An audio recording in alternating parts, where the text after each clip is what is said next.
Hey guys, welcome back sa ating channel, Ronald Roman Vlogs.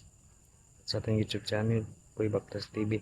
Ginawa pala natin dito guys ay nagtimpla ng all-purpose epoxy para sa may dugtungan ng hard bricks sa kisame. At itong all-purpose epoxy guys ay napaka-tibay ang kapit dun sa dugtungan ng kisame. Malayo yan sa bitak.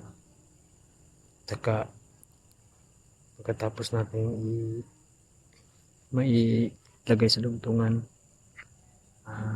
lihain natin tapos primeran. Paalala lang po sa mga baguhan, hindi tayo pwede mag-sling dun sa nilagyan natin ng epoxy na hindi na primeran, baka mabakbak yan. Lihain natin yung pinapatuyo na natin yung epoxy, tapos pagulungan natin ng ng primer, kahit anong primer, basta naka primer kayo. Tapos pag natuyo yung primer, pwede na isimputan yun. Yun lang. Maraming salamat.